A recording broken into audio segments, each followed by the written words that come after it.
Thanks for joining us here on World Tech Update. I'm Nick Barber. We'll start this week with the big news from Amazon. The company unveiled the Kindle Fire, a $200 Android tablet, at an event in New York City Wednesday. The Wi-Fi only tablet has 8 gigs of storage and a dual-core 1 GHz processor. It has a 7-inch screen and a resolution of 1024 by 600 pixels. Amazon said that the Kindle Fire should provide about 8 hours of continuous reading with the wireless turned off. The Kindle Fire is available for pre-order now, and it will begin shipping November 15th. The company also showed off 2 other models in the sub-$100 category.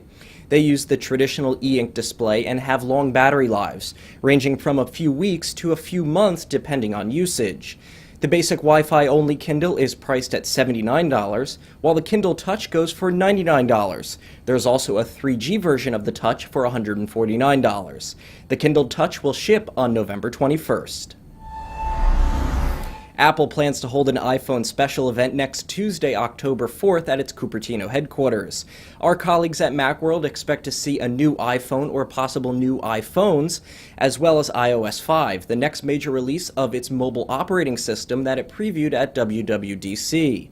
There could also be an updated iPod Touch. You can follow Macworld's live blog, and we'll of course have complete coverage right here next week.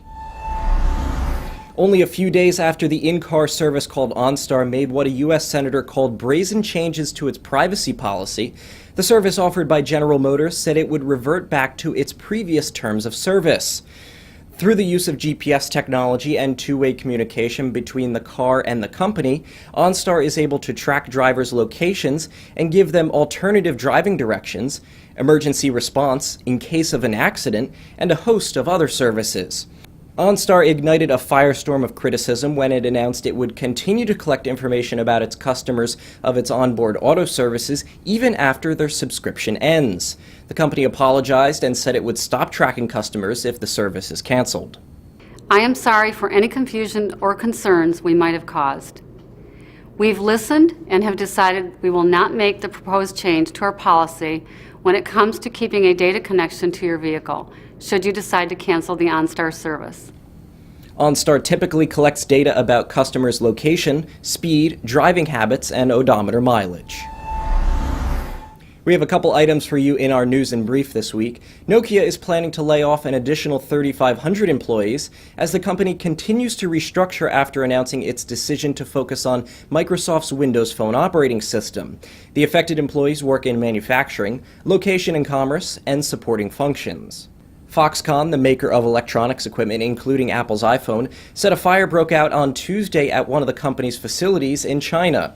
It was quickly put out and no injuries were reported. The fire comes months after an explosion at another factory in Chengdu. More than a third of all Android phones in the U.S. are equipped with 4G, and the number is rapidly increasing according to a study by Localytics. In the third quarter of this year, more than 36% of Android phones were equipped with 4G, growing from 23% in the first quarter of this year. Android 4G growth is driven by Sprint's HTC Evo 4G and Samsung's Epic 4G, along with Verizon's HTC Thunderbolt and Samsung's Droid Charge. Windows Phone 7 users will finally be getting the Mango update. It will be pushed to existing Windows Phone 7 users over the next few weeks. Mango includes more than 500 features designed to improve multitasking, offer more dynamic information, and make apps and the OS work together more efficiently.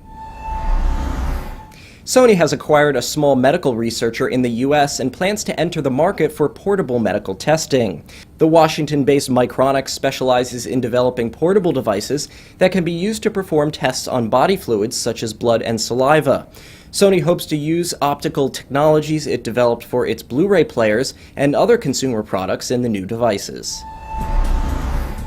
Well, that's our show for this week. Thanks for joining us here on World Tech Update. Next week, I'll be in Tokyo for the annual C-Tech Electronics Show.